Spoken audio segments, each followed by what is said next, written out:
로마서 13장 11절부터 14절까지 말씀 제가 봉독하도록 하겠습니다. 11절 또한 너희가 이 시기를 알거니와 자다가 깰 때가 벌써 되었으니 이는 이제 우리의 구원이 처음 믿을 때보다 가까웠음이라. 밤이 깊고 낮이 가까웠으니 그러므로 우리가 어둠의 일을 벗고 빛의 갑옷을 입자.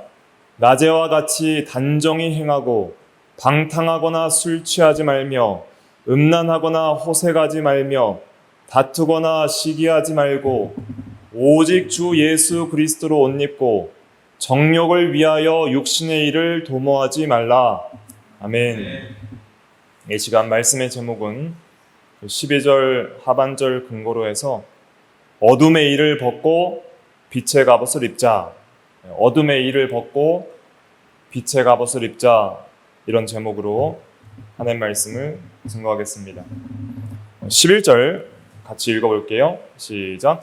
또한 너희가 이 시기를 알거니와 자다가 깰 때가 벌써 되었으니 이는 이제 우리의 구원이 처음 믿을 때보다 가까웠습니다. 네, 너희가 이 시기를 알거니와 그랬습니다. 시기를 분별하는 것이 중요하다는 거예요. 여기서 번역된 시기라는 헬라어 원어는 카이로스라고 하는데 특별한 시점을 가리키는 거예요. 특별한 시점. 굉장히 중요한 역사적 전환점에 되는 특별한 순간과 시점을 시기라 번역을 했습니다. 이 시기는 그러면 어떤 특별한 의미가 있는 시기인가? 이 시기는 예수님께서 초림하여서 하나님 나라가 임한 시기고 마지막 때가 도래한 시기예요. 이 시기는 말세예요. 마지막 날이고 마지막 때예요. 그리고 그때는 당장에 임하지 않고 종말론적 마지막 때는 재림 때에 임하는, 그래서 예수 그리스도의 초림과 재림 사이에 있는 이 마지막 말세의 시기가 지금 현재 이 시기다 하는 것을 우리가 분별해야 됩니다. 구약 성도들은 구약의 예언대로 주의 날 여호와의 날에 이 시대가 끝나고 장차 올 시대가 임할 거라고 예상을 했어요. 그래서 그 장차 올 시대는 주의 날 메시아가 올 때에 단번에 임할 거라고 생각을 했지만은 예수님께서 오셨을 때에 이 시대 속에 장차 올 시대가 임하게 하신 거예요. 그러니까 이 시대는 아직 끝나지 않았어요. 이 시대가 끝나지 않은 그 한 시점에 장차 올 시대 하나님의 나라의 시대가 침투해 들어오는 거예요. 미래가 현존해 들어온 거예요. 그게 예수 그리스도의 초림 사건이에요. 그것을 통해서 종말론적인 심판과 구원 완성이 당장에 임하진 않지만은 그러나 사단의 권세를 멸하고 악한 영들의 세력을 무력화시키고 그럼으로써 죄와 사망의 권세로부터 그리스도의 대속의 죽음과 부활의 복음을 통해서 악한 죄인들을 구원하시는 은혜의 시대가 지금 이 시대예요. 그래서 고린도 후서 6장 2절은 보라 지금은 은혜 받을 만한 때요 보라 지금은 구원의 날이로다 그랬어요. 지금은 하나님 나라가 임한 때고 구원의 때고 이 악한 시대가 끝나지 않은 때 장차 올 시대에 하나님의 나라가 임한 때이고 이때는 회개하고 믿어야 될 때예요. 하나님 예수님께서 이 땅에 오셨을 때 마가복음 1장 15절에 때가 찼고 그랬잖아요. 때가 찼고 하나님 나라가 가까이 왔으니 이미 임했고 아직 임하지 않았지만 속히 올 것이다 하는 의미예요. 하나님 나라가 가까이 왔으니 회개하고 복음을 믿으라 그랬어요. 그래서 이 시대는 예수님의 초림을 통해서 마지막 때가 임했고 하나님 나라가 임했지만 아직 재림을 통해서 완성될 그 나라를 기다리는 시기이고 은혜의 때이고 복음의 때이고 구원의 때이기 때문에 이 시대는 속히 예수를 믿고 그리고 거룩함과 경건함으로 하나님의 날이 임하기를 간절히 사모하며 의와 평강의 그 세계에서 평강 가운데 주님을 맞을 재림을 준비해야 될 시기인 거예요. 그냥 멍하니 어리둥절하게 무슨 시기인지 분별하지 못하고 그냥 방탕과 술 취함과 음란과 호색과 다툼과 시기로 살아가야 될 그런 어둠의 일 속에서 죄악 가운데 방황할 시기가 아니라 빛이 비춰졌고 복음의 빛이 비춰졌고 재림의 낮이 가까워오고 있는 여명이 밝아오고 있는 그러한 때 밤이 깊은 어둠의 시기지만 빛이 비춰진 영적으로 하나님의 나라가 임하고 은혜가 임하고 구원의 때인 이 시기에 그 죄악의 어둠 가운데서 방황하고 죄짓고 살 것이 아니라 회개하고 복음 믿고 거룩한 행실과 경건함으로 하나님의 날이 임하기를 간절히 바라고 사모하는 그러한 깨어있는 성도, 영적으로 깨어있는 산신앙으로 살아가야 될 시기가 이 시기라는 거예요. 그래서 또한 너희가 이 시기를 알거니와 알으라는 거예요. 이 시기가 어떤 시기인지를 알으라는 거예요. 그냥 세상이 여전히 그대로 있다. 그렇게 생각하면서 그냥 살아갔던 사람들이 있잖아요. 노아 홍수 직전에 120일이 지나면 하나님이 물로 심판할 것이다. 이 시기가 어떤 시기인가? 회개하고 믿고 방주로 대피하라고 그렇게 전파해도 대피 안 하는 거예요. 그러니까 까지 불신앙으로 나아가다가 노아 홍수가 터지니까 결국 노아 8 식구만 방주에 들어가서 구원을 받고 그 전까지 믿는 성도들은 육신의 죽음을 통해서 다 하늘나라 가고 그때까지 회개하지 않는 모든 죄인들은 다 멸망한 거예요. 그러니까 시기를 분별하지 못하면 어떻게 살아야 될지 모르는 거예요.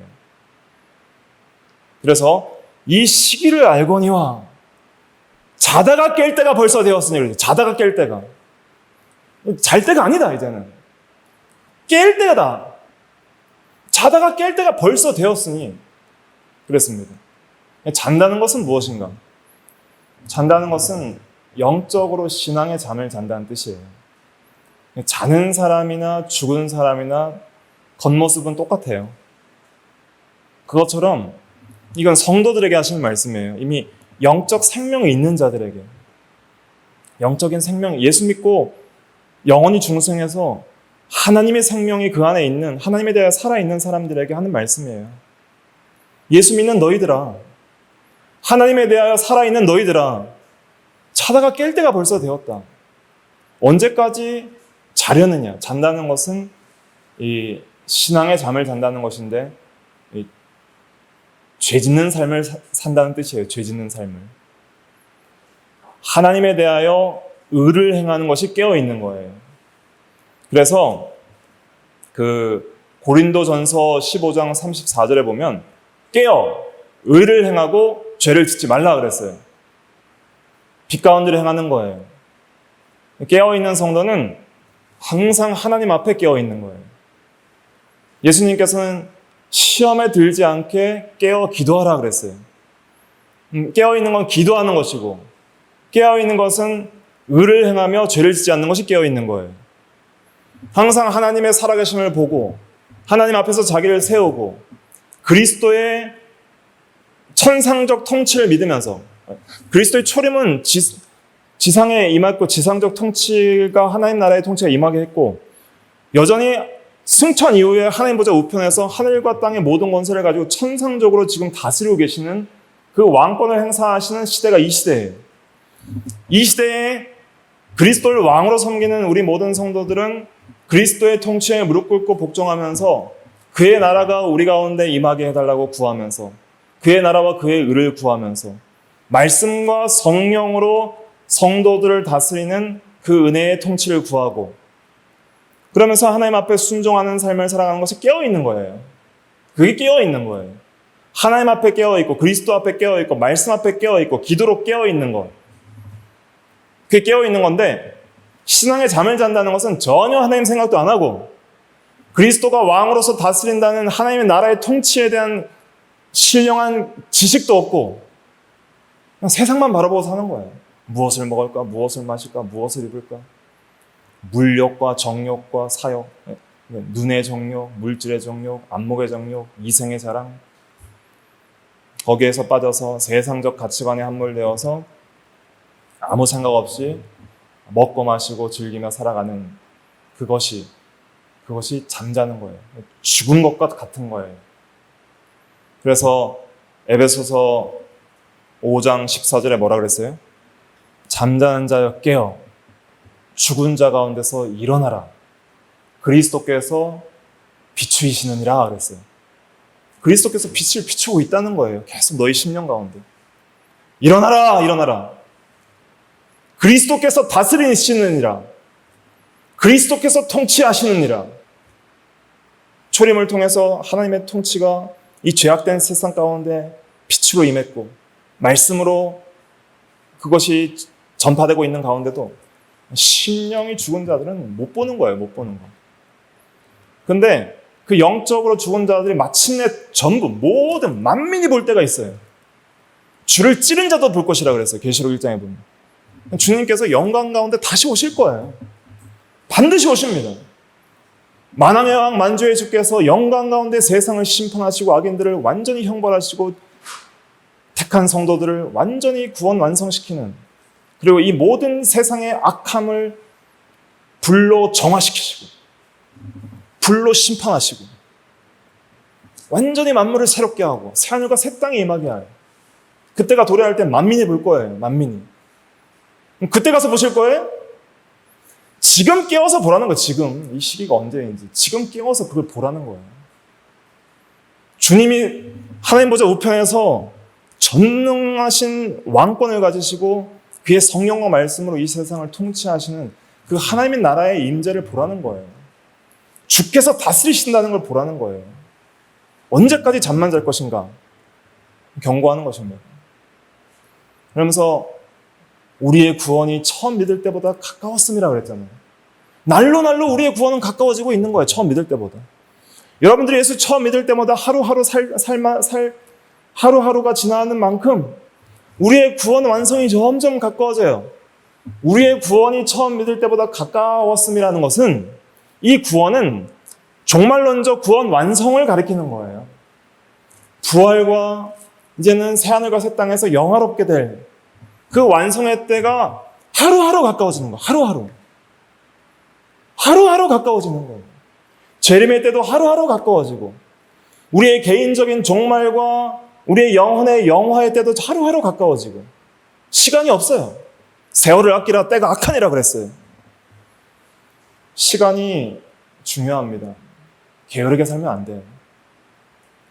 게으른 것은 아무 가치 없는 무의미한 인생이에요. 이 세상에서도 부지런하지 않고 게으른 사람은 아무 쓸데가 없어요. 게으른 사람은 어디 갖다 놔도 쓸데가 없어요. 그런데 그리스도인들은 특별히 부지런해야 돼요. 세상 일에도 부지런해야 되지만은 신앙생활에 부지런해야 됩니다.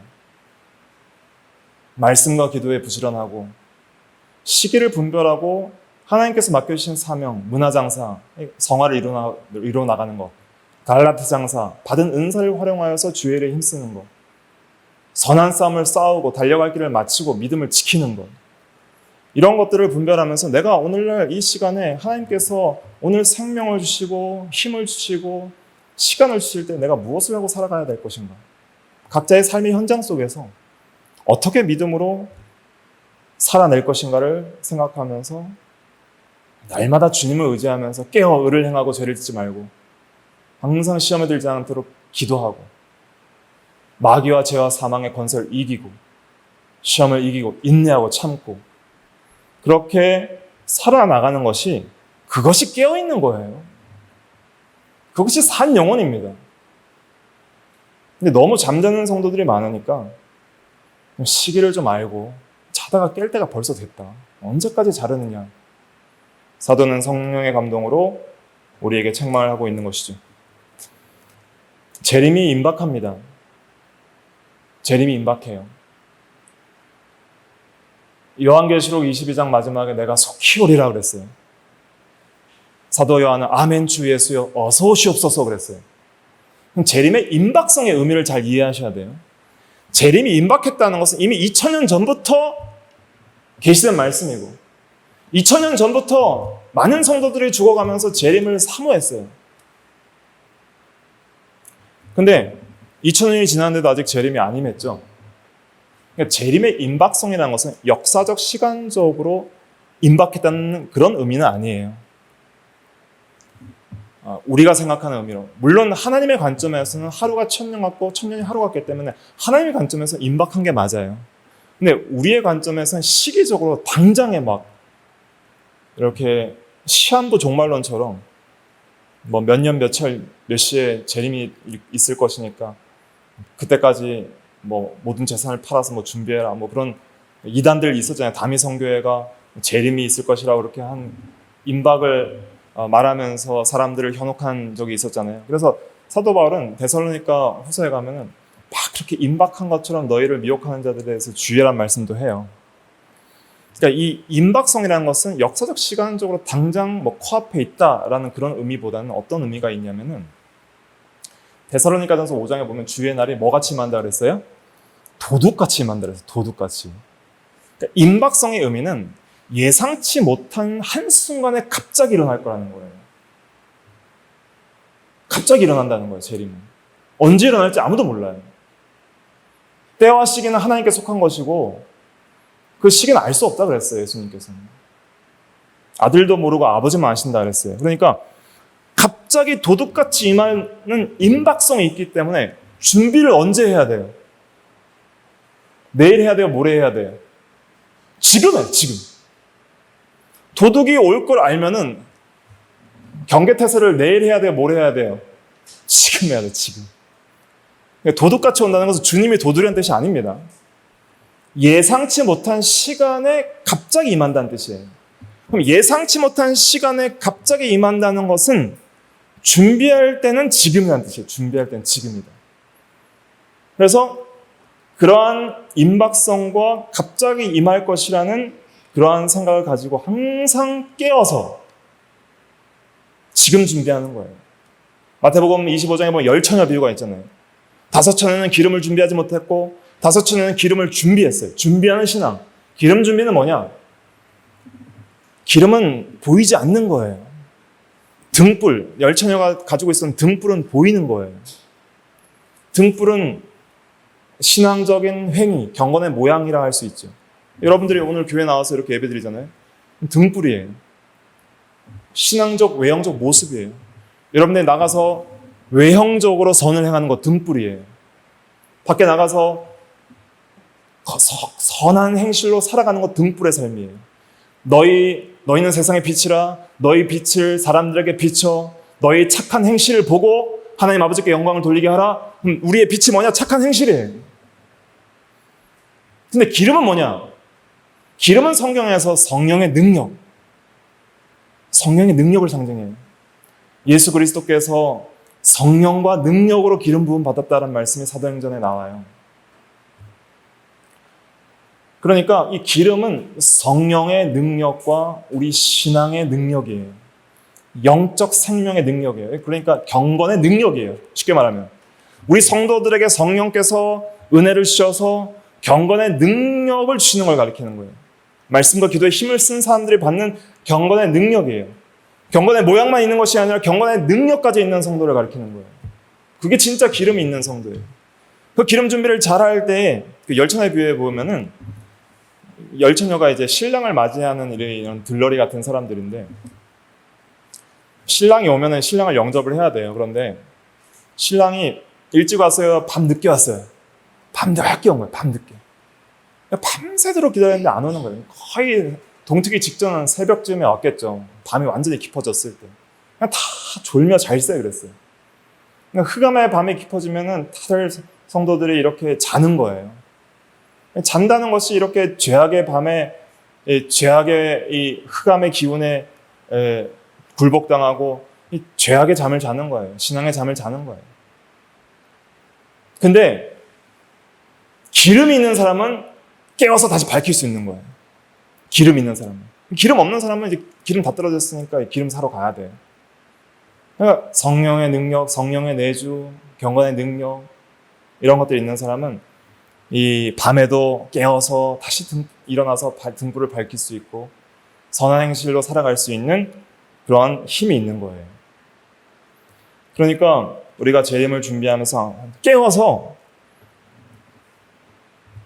기름 준비 잘하고 항상 성령의 능력과 경건의 능력들을 갖추어 나가서 구원이 처음 믿을 때보다 가까이 오는 이 시대에 밝은 빛을 좀 비춰나가는, 빛의 갑옷을 입고 좀 빛을 비춰나가는 그런 그리스도인이 돼야 되는 거예요. 12절 읽어볼게요. 12절 시작. 밤이 깊고 낮이 가까웠으니 그러므로 우리가 어둠의 일을 벗고 빛의 갑옷을 입자. 예. 밤이 깊었다 그랬습니다. 지금 밤이 깊을 대로 깊은 거예요. 지금 이 시기가. 이거 지금 2000년 전에 기록한 서신인데 그때도 밤이 깊었다 그랬어요. 밤이 깊었다는 것은 죄악의 밤이 깊었다는 거예요. 항상 시기적으로 죄악이 관영할 때에 주의 날이 임했습니다. 노아 홍수 사건도 죄악이 관영할 때 하나님의 아들들, 신앙의 사람들이 사람의 딸들, 불신앙의 사람들과 결혼할 때 이 땅에 죄악이 가득 찼다 그랬어요. 그때 하나님의 심판이 임하는 거예요. 그 낮이 하나님의 때예요. 하나님의 구원 안성과 심판의 때. 여기서 말하는 낮은 이제 마지막 남은 심판의 때인 재림의 때를 가리키는 것이죠. 예수 그리스도께서 다시 오실 때. 그 재림의 때가 가까워 오고 있다는 거예요. 점점.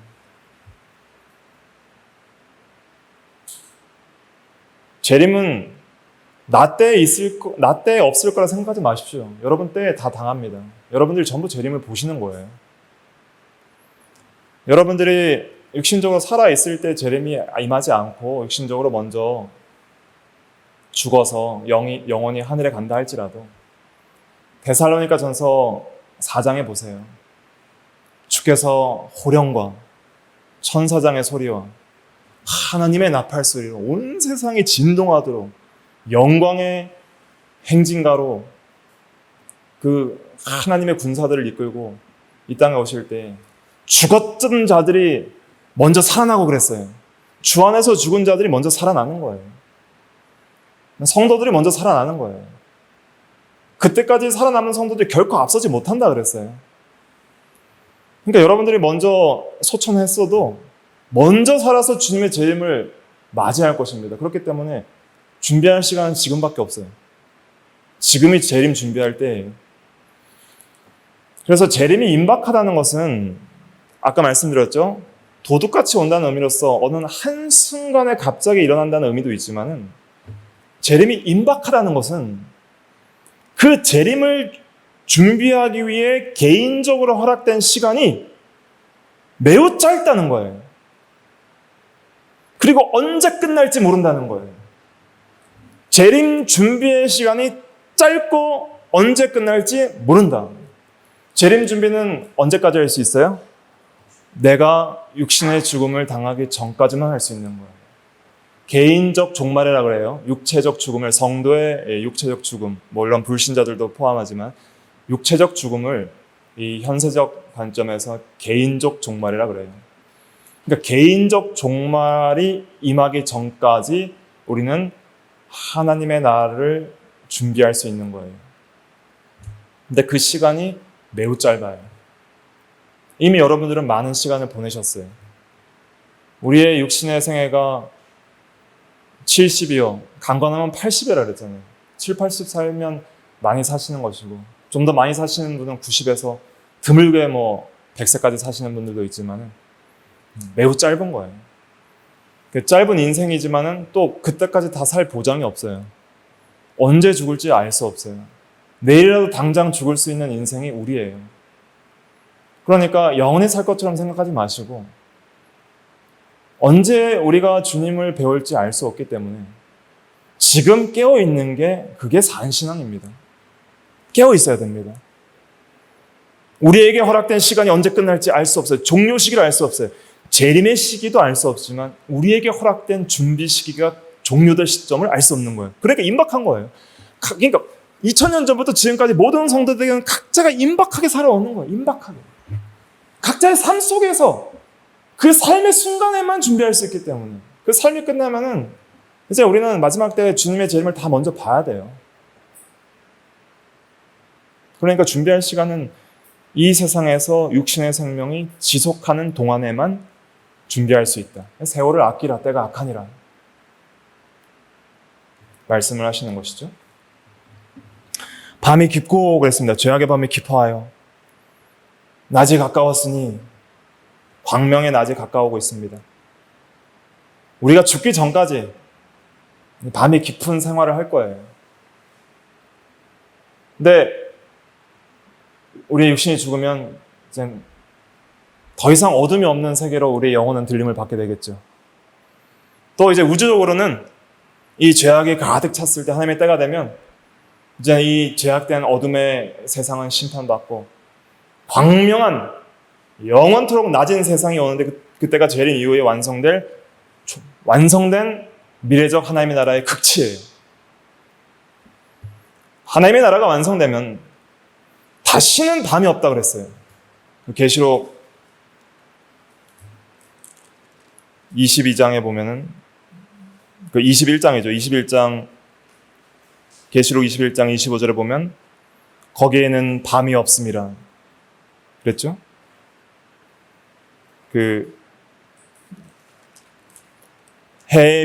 23절에 보면 해와 달의 비침이 쓸데없으니 이는 하나님의 영광이 비치고 어린 양이 그 등불이 되심이라 그랬어요. 밤이 없을 거라 그랬어요. 항상 낮이에요. 이제 낮이 밝아오고 있어요.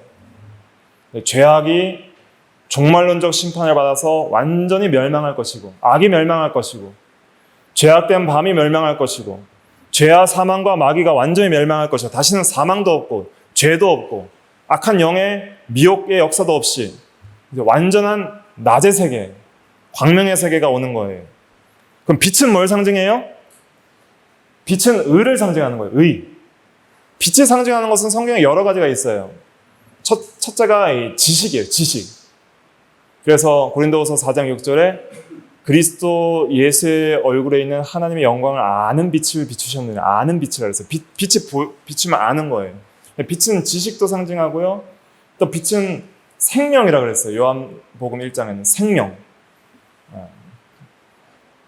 그 다음에 빛은 의를 상징하고, 그러니까 지식, 생명, 의를 상징하는 거예요. 빛은. 그러니까 죄는 뭘 상징해요?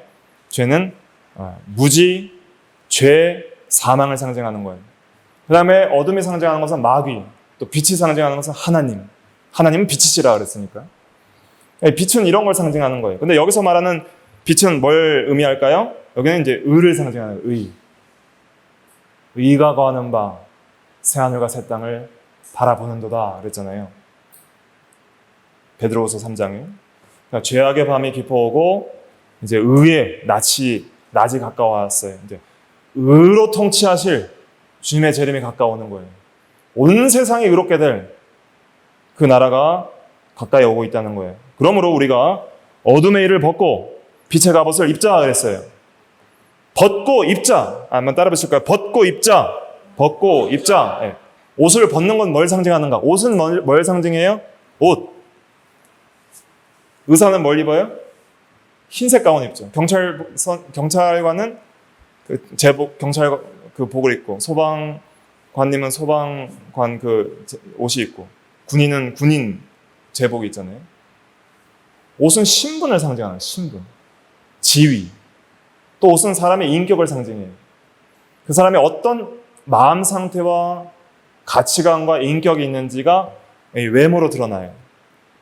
단정하게 입고 정갈하게 입고 참 사람이 보기에 검소하고 참 좋다 하게 보이게 입는 것은 그 사람의 인격이 그렇기 때문에 그런 거예요. 내가 막 날라리처럼 이렇게 좀 날리게 입는 거 있잖아요. 그 사람의 인격이 그러니까 그렇게 입는 거예요. 그래서 이게 옷을 입는 것은 인격과 성품과 지위를 상징하는 거예요. 그러니까 어둠의 일을 벗는다는 것은 이 죄악된 인격과 그런 것을 벗으라는 거예요. 빛의 갑옷을 입어서 의의 행실, 의의 성품을 입으라는 것이죠. 특별히 이것을 갑옷이라 한 것은 죄와 마귀의 공격을 방어할 수 있는 그런 강력한 의의 옷, 공격, 무기와 방어의 옷을 입으라는 것입니다. 어둠의 일을 좀 벗어야 됩니다. 어둠의 일은 이 죄악된 성향의 모든 행실들을 가리키는 거예요. 신자가 빠질 수 있는 모든 일. 이 일이라는 원어적인 의미는 행위라고 번역할 수 있어요. 어둠의 행위. 어둠의 행위를 벗어버리라는 거예요. 제약된 행위를 벗어버리라는 거예요. 그래서 우리 성경에 보면은 이 벗으라는 말이 많이 나와요.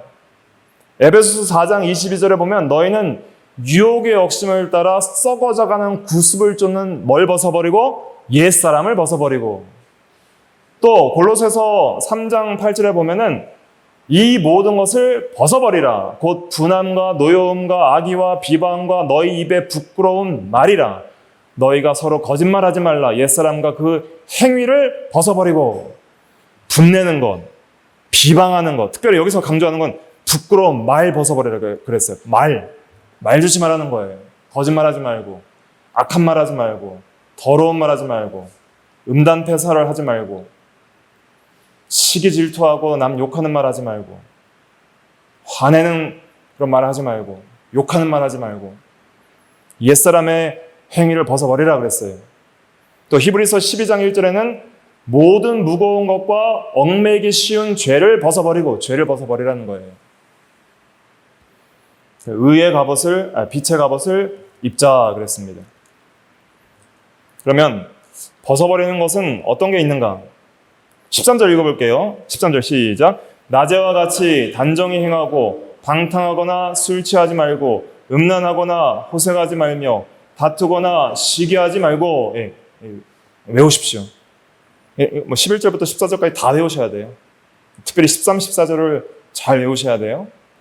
낮에와 같이 단정히 행하고, 행하다는 것은 돌아다닌다는 뜻이에요. 단정히 돌아다니라 이런 뜻입니다. 여러분들이 잠자다가 속옷바람으로 돌아다닐 수 있어요? 없죠. 부끄럽기 때문에.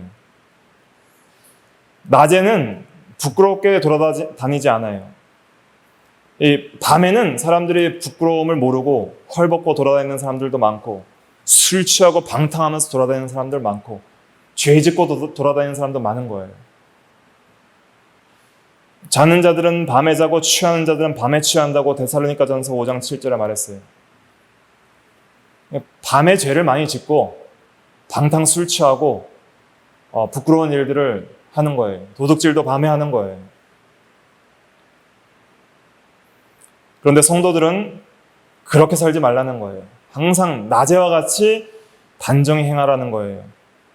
단정하다는 것은 적당하게, 아담하게, 예의 바르게 이런 의미도 있습니다. 하나님과 사람 앞에 보기에 좋게 행하라는 뜻입니다.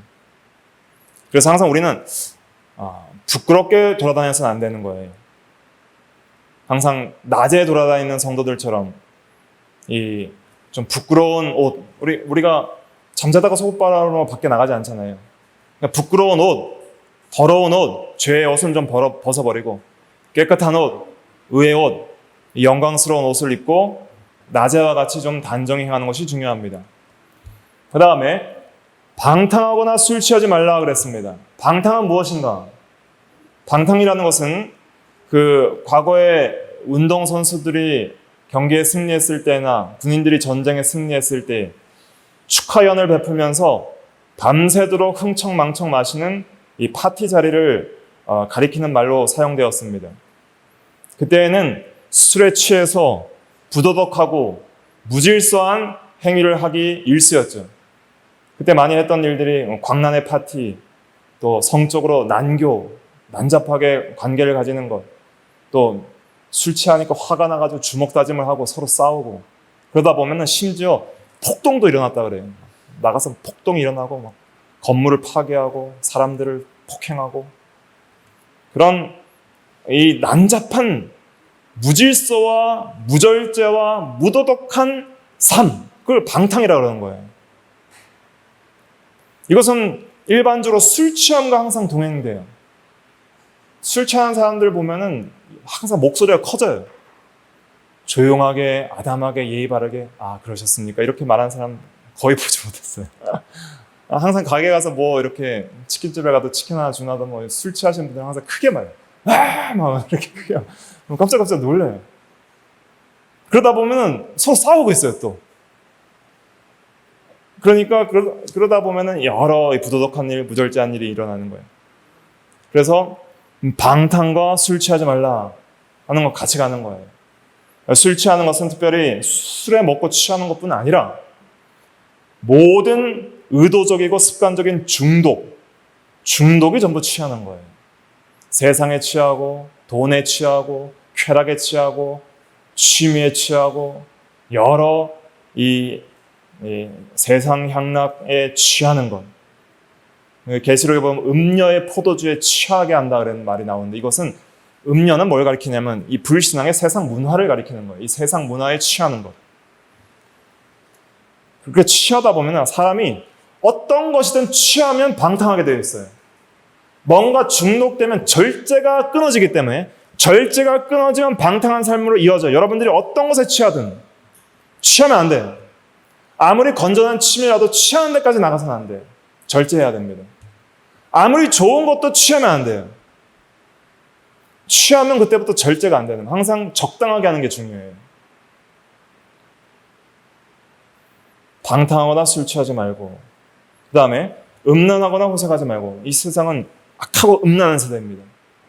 음란한 것들을 통해서 엄청나게 이윤을 남기고 그것들을 컨텐츠화하는 시대이고, 과거에는 공영방송에서 내보낼 수 없을 만한 그런 영상들이 버젓이 이제는 케이블 TV나 유튜브 같은 이러한 SNS와 소셜미디어로 그냥 엄청나게 파급 효과가 커서 아주 어린 아이들도 쉽게 그러한 컨텐츠들을 접할 수 있는 이러한 때, 우리가 음란하거나 호색하지 말고 이 말씀을 기억하고 모든 이 음란한 것들을 멀리해야 됩니다. 합법적인 부부관계 외의 모든 성관계나 또 음란한 모든 이런 것들은 전부 음란한 것입니다. 죄예요. 그리고 호색은 색을 탐하는 것, 음란한 것을 탐하는 것을 가리키는 것이죠. 음란이 어디에서 오냐면 하나님을 마음에서 떠나는 데서 오는 거예요. 항상 영적 간음, 하나님의 찬란한 아름다움과 하나님을 사랑하는 마음에서 떠나면은 진리에서 떠나고 의에서 떠나고 빛에서 떠나니까 마음이, 사람이 공허해지거든요. 그러다 보면 쾌락을 쫓기 시작해요. 쾌락을 쫓다 보니까 음란이나 폭력을 쫓아요, 보통. 로마에서도 콜로세움 같은 경기를 통해서 건투사들이 서로 죽이며 피를 흘리는 것을 즐겼잖아요. 사람들이 특별히 두 가지를 쾌락을 추구하는데, 음란의 극치가 동성애예요. 이성애에 만족하지 못하고 난교와 동성애로 가는 것이 음란의 극치 중에 하나고, 그 다음에 피 터지게 싸우고 죽이는 것을 즐기는 것, 폭력, 그걸로 가는 거예요. 그러니까 우리가 이런 것들을 우리가 버려야 되고요. 그 다음에 다투거나 시기하지 말라 그랬습니다. 우리가 다툼을 멀리 해야 됩니다. 서로 다투고 싸우고 말다툼, 사소한 논쟁, 적대감. 다툼은 항상 미움에서 오거든요. 미움과 다른 사람을 긍휼히 여기지 못하고 사랑하지 못하고 관용하지 못하는 것에서 다툼이 와요. 다툼이 여러 가지 이유 때문에 오는데, 첫째는 욕심 때문에 다퉈요. 더 많이 가지려고. 우리 아들, 딸들도 보면은 보통 다투는 게 뭐예요? 더 많이 가지려고. 내 거야, 네 거야 하면서 다투는 거예요. 뭐 특별한 거 없어요. 소유 가지고 다투는 거예요. 내가 먼저 왔어, 내가 먼저 앉았어, 내가 먼저 차지했어. 그걸로 다투는데, 그 어린아이들 싸움이 어른들 싸움과 똑같아요. 어른들도 조금이라도 자기 소유와 자기 것에 손해가 나면은 화가 나는 거예요. 그러면 싸움이 이루어지는 것이죠. 또 자기 것 안 뺏기려고 다투고, 또 높아지려고 다퉈요. 다른 사람보다 내가 좀 높아지려고. 또 낮아지지 않으려고 자존심 때문에 다투는 거예요. 자존심을 내려놓고 겸손하면은, 온유하고 겸손하면은 그러냐 저러냐 하면서 자기를 낮추고 용납할 수 있잖아요. 근데 이 시대가 자존감이 낮아진 시대라고 말하지만, 사실 자존감이 낮아져서 문제가 되는 게 아니라, 자존감이 낮아지는 이유는 뭔지 아세요? 자존심이 높아서 낮아지는 거예요. 자기 자존심이 높으니까 그 자존심 높은 걸 못 채우니까 자존감이 낮아지는 거예요. 그냥 온유하고 겸손하고 자기를 부인하면 낮아질 자존감도 없으니까 항상 평안하고, 근데 그렇게 온유하고 겸손한 10년 가운데 주님이 함께 하시니까 영적 자존감은 높아지는 거예요. 하나님이 함께 하시고 하나님이 높아지셔요. 너희를 낮추라. 때가 되면 주께서 높이시라 그랬잖아요. 야고보서에 있죠? 4장 10절에, 야고보서 4장 10절에 주 앞에서 낮추라. 그리하면 주께서 너희를 높이시리라. 우리는 이렇게 가야 되는 거예요. 우린 부인하고, 자기를 부인하고, 낮추면 주님께서 높여주시는 거예요. 주님께서 높여주시면 우리가 어떻게 해야 돼요? 자기를 높여야 돼요? 낮춰야 돼요? 그건 낮추는 거예요. 계속 낮추면 주님이 높여주시는 거예요. 그럼 또 낮추는 거예요. 그럼 주님이 높여주시는 거예요. 그러니까 왜 자존심이 상하냐면 교만해서 그래요. 아직도 교만하고 자존심이 세니까 자존감이 낮아지는 거예요. 근데 나는 죄인입니다. 나는 아무것도 아닙니다. 이것은 자존감을 낮추는 게 아니라 주님이 높이시는 영적 자존감이 높아지는 거예요.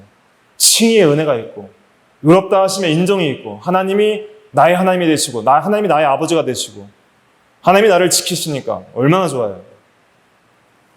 근데 이제 멸시 안 받으려고 권세 잡으려고 자존심 세우려고 하다 보니까 싸우는 거예요.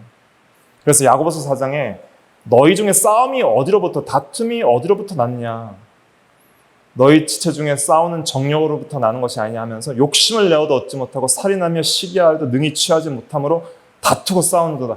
뭔가 취하려고 싸우는 거예요. 항상 전쟁도 국가적 이득을 취하려고 싸우는 것이고 개인적인 다툼도 자존심 때문에 또 뭔가 이득을 얻거나 내가 손해를 안 보려고 다투는 거예요. 그러니까 이런 다툼을 우리가 좀 피해야 됩니다. 그러니까 성도들 가운데 절대 싸우지 마세요.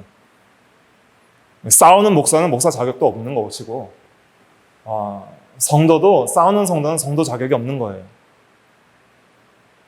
시기 질투하고 싸우고 해서는 안 됩니다. 절대 교회 내에서는 싸우면 안 돼요. 하나님의 심판이 커요. 또 시기 질투해서는 안 됩니다. 시기는 무엇이냐? 나는 없는데 남이 있는 것을 빼앗고자 하고 미워하는 마음, 이 시기예요.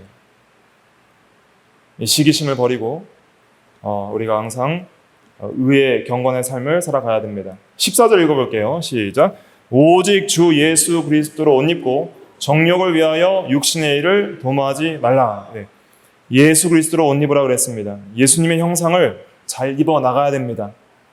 주님을 많이 닮아가야 돼요. 그리스도의 마음을 본받고 그리스도의 마음을 닮아가야 돼요. 그리스도의 마음을 닮아가는 것 중에 제일 중요한 게 한 가지 또 뽑으라면 뭐가 있어요? 사랑도 있겠지만 나는 온유하고 겸손하니 그랬어요.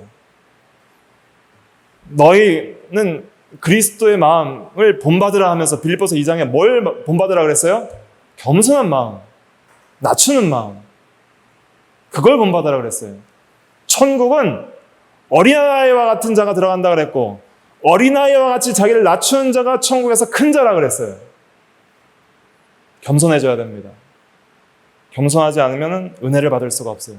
하나님께서는 교만한 자를 대적하시고 겸손한 자에게 무엇을 주세요? 은혜를 주신다 그랬습니다. 그래서 그리스도를 본받고 겸손하고 그리스도의 사랑과 성품을 본받고 정욕을 위하여 육신의 일을 도모하지 말라 그랬습니다. 육신의 일을 도모한다. 육신의 일이라는 것은 죄악된 행위들을 가리키는 것인데 도모한다라는 원어적 의미는 미리 생각한다 이런 뜻이에요. 미리 생각한다. 그러니까 죄는 이렇게 생각으로부터 온다는 것을 깨달으셔야 돼요. 항상 이 죄를 행동으로 옮기기 전에는 항상 이 도모하는 일이 발생합니다. 깊이 있게 욕심을 품는 일이 발생을 하는 거예요. 그러니까 정욕을 위해서 육신의 일을 미리 생각하거나 품는 일을 하지 말고 항상 예수 그리스도로 옷 입는 생활, 이 일을 하라. 이것이 이 시기를 분별하며 자다가 깨어서 영적으로 깨어있는 성도들의 삶이다 하는 것을 보여주시는 것이죠. 어둠의 일을 좀 벗고 빛의 갑옷을 입어나가는 우리가 다 되어야 되겠습니다. 다 같이 기도하겠습니다.